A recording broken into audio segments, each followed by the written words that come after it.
Hello viewers, HTML CSS Bangla টিউটোরিয়ালে স্বাগতম জানাচ্ছি আমি আব্দুলাল মামুন। গত ভিডিও টিউটোরিয়ালে আমরা দেখছি যে কিভাবে টাইটেল অ্যাট্রিবিউট দিতে হয় প্যারাগ্রাফে। এই টিউটোরিয়ালে আমরা দেখব কিভাবে একটা লেখাকে বোল্ড করতে হয়, কিভাবে ইতালিক করতে হয়, কিভাবে আন্ডারলাইন করতে হয়, এই বিষয়গুলো দেখব। ওকে, আমাদের পূর্বের ফাইল এটা নেওয়া ছিল, যেখানে আমরা দেখছি যে প্যারাগ্রাফ নিয়েছিলাম একটা লোয়ার নিয়ে, এবং এটার একটা টাইটেল দিয়ে দিয়েছিলাম। আমরা এটাতে এবার দিব, এটাকে বোল্ড করব। মনে করেন যে আমরা প্যারাগ্রাফ সবসময় দেখি যে একটা সংবাদ পত্রিকা যখন আমরা পড়ি তখন দেখি যে যেটা হচ্ছে আপনার হেডিং দেওয়ার পরেও হেডিংয়ের নিচে লেখাটা, অথবা হেডিং শুরু হয় হচ্ছে প্রথম লেখাটাকে বড় করে দেখানোর মাধ্যমে। সেক্ষেত্রে আমরা কীভাবে করব? ধরেন লরাম ইপসাম, এটা আমাদের একটা টেক্সট। এই টেক্সটটার শুরুটা লরামের এল যদি বড় হাতের করতে বা একটু মোটা বা বোল্ড করতে চাই, সেক্ষেত্রে আমরা যে ট্যাগটা ব্যবহার করব সেটা হচ্ছে বি। আচ্ছা, বোল্ড করার জন্য HTML দুই ধরনের ট্যাগ প্রোভাইড করে থাকে, একটা হচ্ছে বি আর এটা হচ্ছে স্ট্রং। আমরা দুইটাই দেখব। সেক্ষেত্রে আমরা বি দিয়ে বোল্ড করতে পারি, বোল্ড, সরি, বি দিয়ে আমরা বোল্ড করতে পারি, এবার ইয়ে দিয়ে স্ট্রং দিয়েও করতে পারি। তবে বি এর চাইতে স্ট্রংটাই বেশি প্রেফারেবল, স্ট্রংয়ে সবচেয়ে বেশি।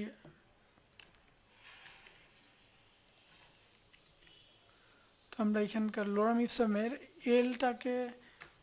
এলটাকে বি ট্যাগের মাঝখানে দিয়ে দিলাম, এবং এখন দেখব যে এটা আসলে কেমন আসে। সো দেখুন, আমাদের এল কিন্তু নর্মালি বোল্ড আছে, বোল্ড নাই, নর্মালি আছে।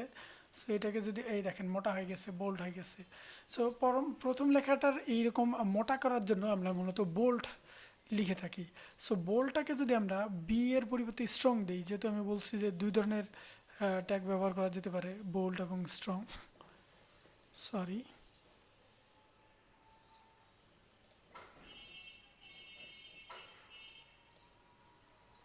বোল্ডের পরিবর্তে আমরা স্ট্রং ব্যবহার করব। এই যে স্ট্রং, এবং স্ট্রংকে আমরা ক্লোজ করে দেবো। স্ট্রং একটা ডাবল ট্যাগ, সেটাকেও ক্লোজ করা লাগবে। এখানে ক্যাপিটাল এল দিলাম, লোরেম ইজ সাম। সেভ করে দেখি ফাইলটা কি আসে।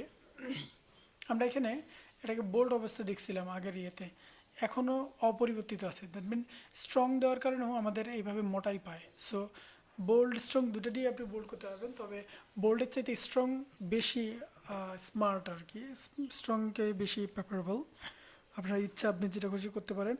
এখন দেখবো আমরা ইতালিক কিভাবে করি। আমরা দেখি অনেক টেক্সটের শুরুতে বা পুরো টেক্সটটাকে ইতালিকভাবে বাঁকানো বাঁকানো একটা টেক্সট থাকে। সো এইটাকেই মূলত ইতালিক বলা হয়। আমরা এটাকে ইতালিকও করতে পারি, বোল্ড না করে এটাকে এখন ইতালিক করে ফেলি।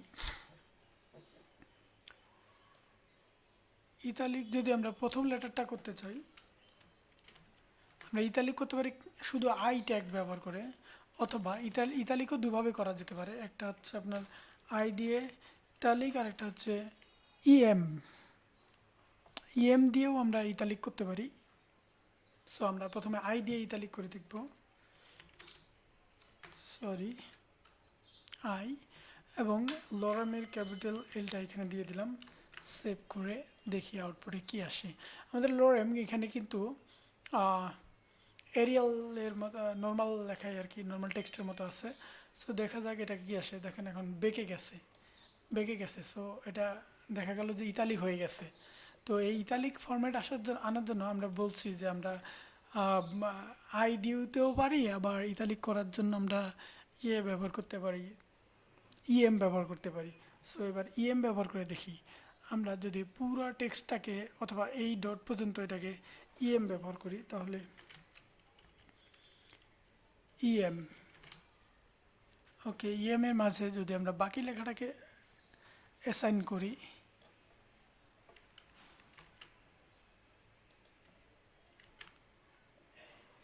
ইএম এর মাঝখানে আমরা পুরো লেখাটাকে দিয়ে দিলাম। এবার দেখা যাক ইতালিক হয় কিনা। আমাদের এখানে দেখেন আমরা আই দিয়ে ইতালিক করছি শুধু একটা লেটারকে, একটা লেটারকে। এবার আমরা রিফ্রেশ করে দেখি কি আসে। পুরো লাইনটাই দেখেন ইতালিক চলে আসছে, পুরো লাইনটাই ইতালিক চলে আসছে। এটা হচ্ছে ইতালিকের কাজ।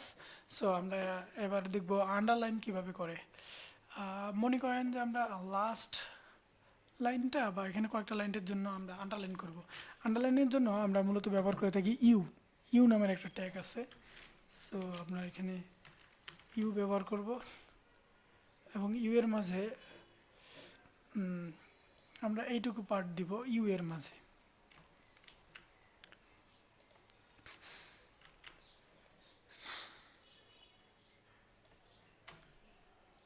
ওকে, সেভ করে দেখি ইটালিক আছে কি না।